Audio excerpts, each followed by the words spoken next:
نجاشی کے پاس وفد گیا تھا صحابہ کا، جن میں حضرت جعفر بن طیار بھی موجود تھے اور پیچھے ابو سفیان اور باقی سارے لوگ بھی تھے۔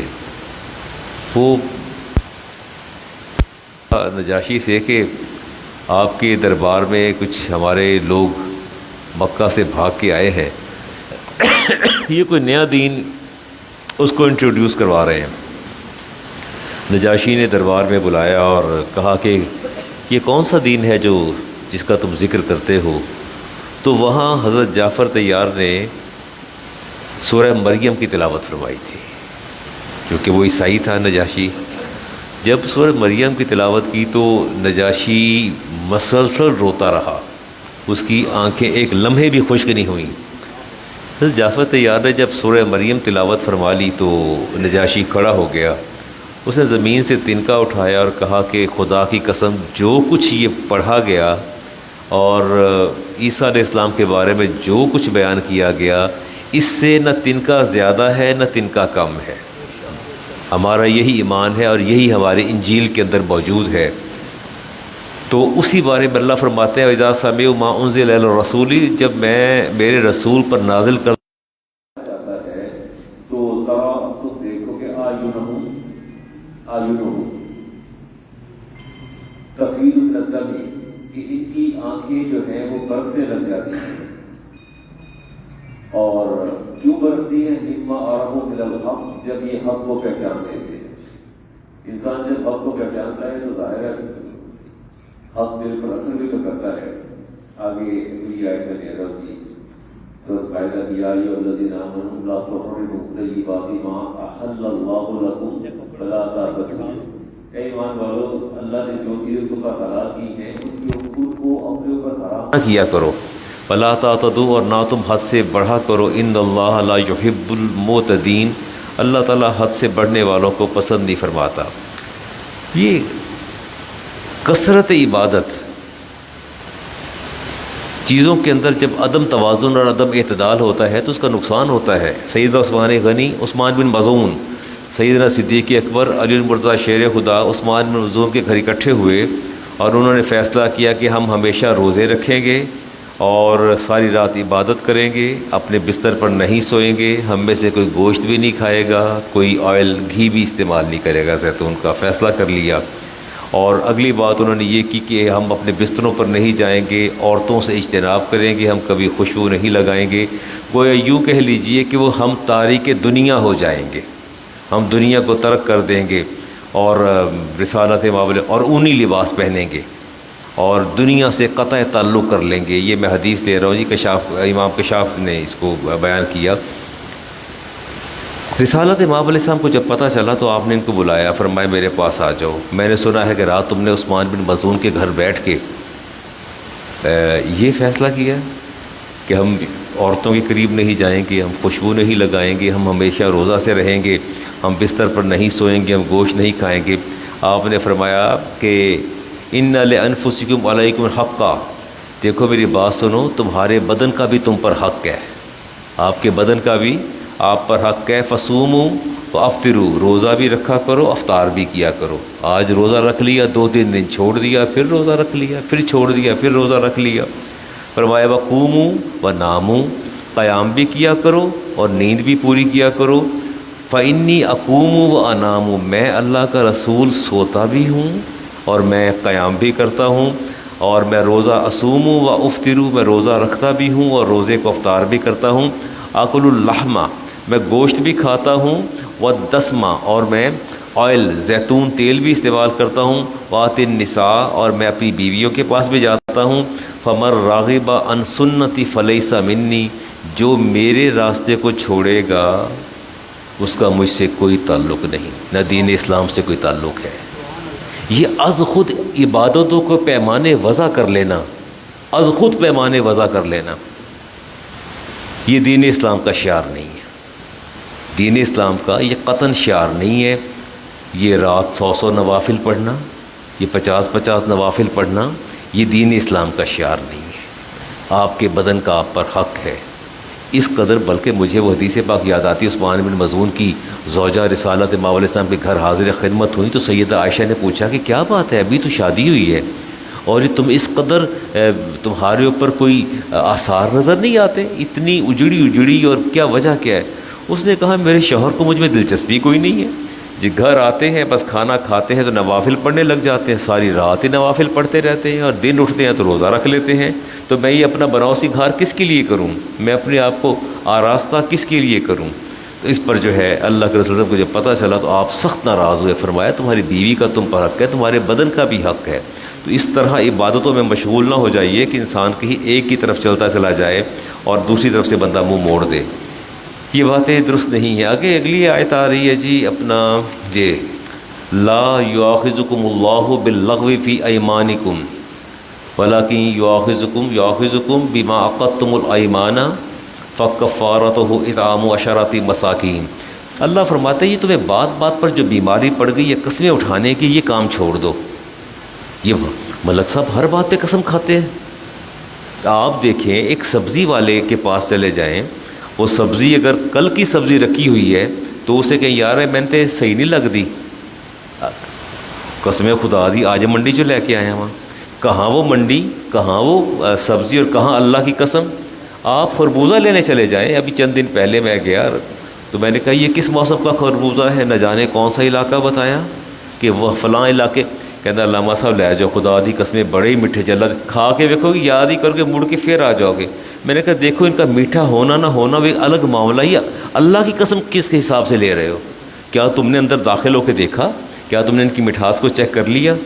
یعنی اللہ فرماتے ہیں کہ ان کا یہ حال ہے کہ تم بات بات پر قسم اٹھاتے ہو، لیکن اللہ تعالیٰ رحمان اور رحیم ہے، لا یؤاخذکم اللہ باللغو فی ایمانکم، اللہ تمہاری ان فضول قسموں پر تمہاری گرفت نہیں فرمائے گا، اللہ تمہیں نہیں گرفت نہیں فرمائے گا، تمہیں پکڑے گا نہیں، تمہارا مواخذہ نہیں فرمائے گا، لیکن وہ قسمیں یؤاخذکم بما عقدتم الایمان، لیکن جو تم پراپر قسمیں کھاتے ہو، جو تم پختہ قسم کھاتے ہو، کہ یہ بیٹھے ہیں نا سامنے میرے نوجوان بچے بیٹھے ہیں تو میں ان سے کہتا ہوں یار وہ بچہ کل آؤ گے؟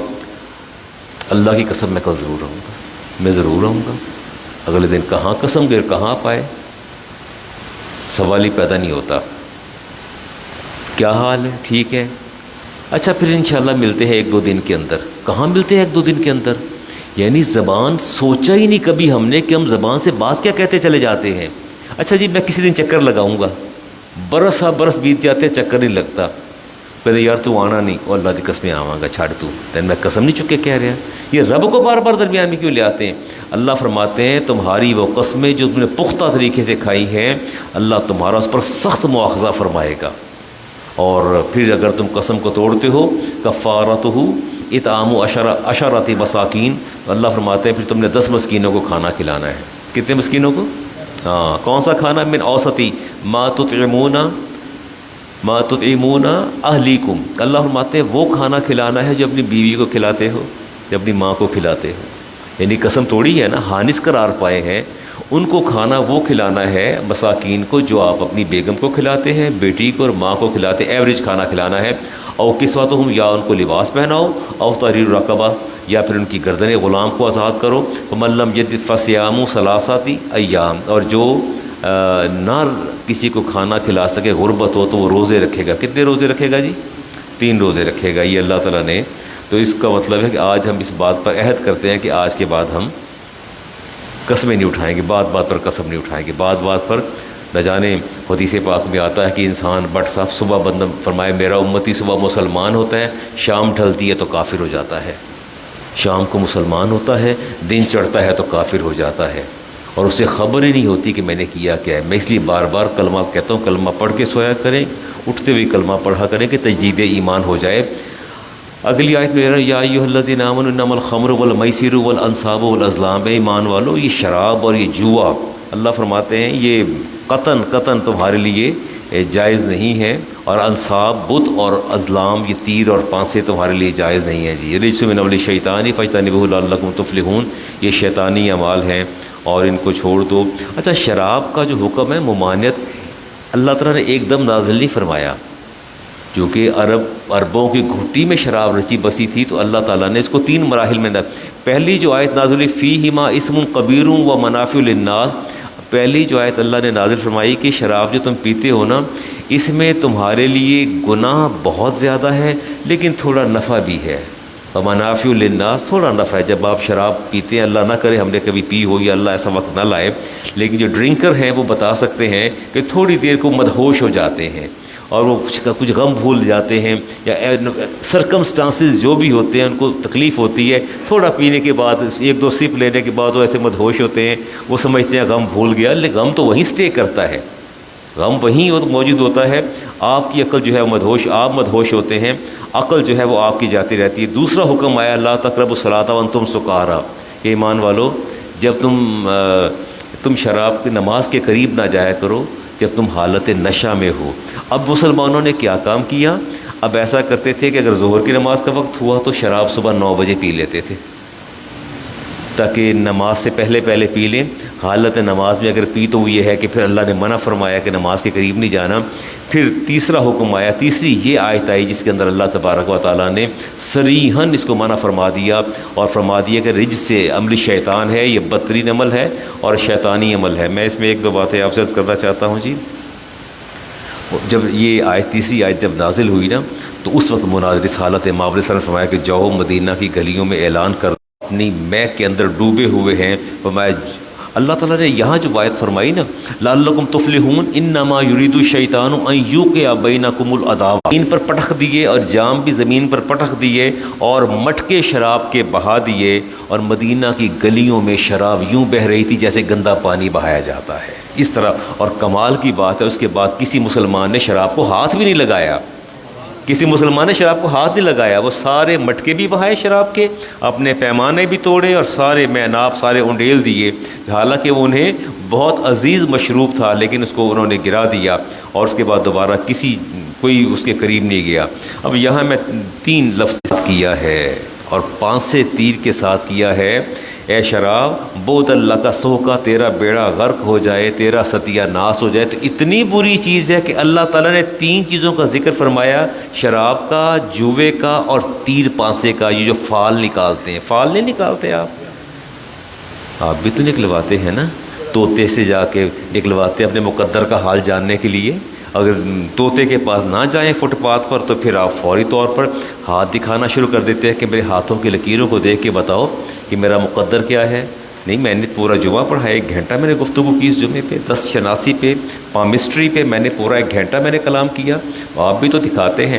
رسالت ماء علیہ السلام نے ارشاد فرمایا جس کسی نے اپنا ہاتھ کسی کے آگے یوں کیا، بھلا دیکھ کے بتاؤ تو صحیح میرے مقدر، میرا ہاتھ دیکھ کے بتاؤ کہ میرا کاروبار اگلے مہینے چمکے گا کہ نہیں چمکے گا۔ اس کا مطلب ہے کہ رب پر بھروسہ تو جاتا رہا نا۔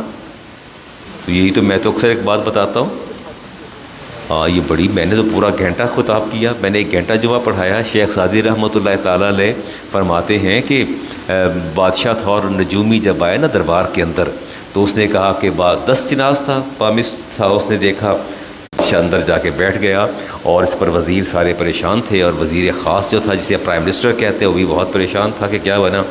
انہوں نے پھر ایک دن دوبارہ بادشاہ سے پوچھیں، بادشاہ دربار میں آتا ہی نہیں تھا۔ شیخ سعدی فرماتے ہیں کہ پھر وزیر جو ان کا خاص وزیر تھا، تو اٹس ٹو لانگ، بڑا ہی لمبا، بھی تو بڑی لمبی زندگی ہے میری۔ اس وزیر نے تلوار نکالی سائڈ سے اور اس کی گردن تن سے جدا کر دی۔ اس کے بادشاہ سلامت جس کی بہت لمبی زندگی ہے، اس کی لاش یہ پڑی ہے، اور جس نے 1 مہینے میں دنیا سے جانا ہے وہی تخت پر بیٹھا ہوا ہے۔ اس کے بعد بادشاہ جو ہے اسے دوبارہ امور سلطنت دیکھے، یہ علم اللہ تعالیٰ کے پاس ہے اور اس سے ہمیں چیزیں ٹھیک نہیں ہیں، ٹھیک، کوئی بس 1-2 منٹ مجھے دے دے، کوئی میں تو ادھر ادھر کی باتوں میں ٹائم نکل گیا جی، یہ دیکھ لیتے ہیں۔ یہ کثرت سوال جو ہے یہ بہت خطرناک چیز ہوتی ہے، یہ کثرت سوال بہت بری چیز ہوتی ہے، اور اللہ تعالیٰ کو یہ بہت ہی ناپسند ہے۔ مجھ سے جب کہتے ہیں تسوق، اے ایمان والو یہ زیادہ سوال نہ کیا کرو، زیادہ باتیں نہ پوچھا کرو، چونکہ زیادہ باتیں پوچھو گے تو اچھی بات نہیں ہے، یہ بری بات ہے، تمہیں بچنا چاہیے، اور خاص طور پہ اس وقت جب کہ قرآن کریم نازل ہو رہا ہو۔ رسالت ماء علیہ السلام تشریف فرماتے جی میں اپنی بات سمیٹ رہا ہوں، اسی حدیث پر بات کو سمیٹتا ہوں۔ شروع کر دیا کہ یا رسول اللہ غلطی ہو گئی، آئندہ نہیں پوچھیں گے آپ سے سوال، بار بار سوال نہیں کریں گے۔ عبداللہ بن حذافہ کھڑے ہو گئے، حذافہ پر عرض کرتے یا رسول اللہ میرے بارے میں لوگ چیما گوئیاں کرتے ہیں کہ میں اپنے باپ کا بیٹا نہیں ہوں، میرا باپ کوئی اور ہے۔ میرے نسب پر لوگ طعن کرتے ہیں کہ ایسی بات کیوں کی تم نے، اس کا نتیجہ کیا نکلنا تھا۔ حج کے حوالے سے جب آپ سے پوچھا گیا، ایک شخص یا رسول اللہ ہر سال حج فرض ہے، آپ نے جواب نہیں دیا۔ پھر کہتے یا رسول اللہ ہر سال حج فرض ہے، 3 دفعہ پوچھا تو آپ نے جواب نہیں دیا۔ چوتھی بار ان اللہ فرض فرائض فلا تضيعوها، آپ نے فرمایا اللہ نے کچھ فرض مقرر کیے ہیں، ان فرض کو عمل کیا کرو، ان کو ضائع نہ کیا کرو، اور جن چیزوں کی اللہ تعالیٰ پردہ داری کرے اس کی پردہ دری نہ کیا کرو۔ وسکت عن اشیاء من غیر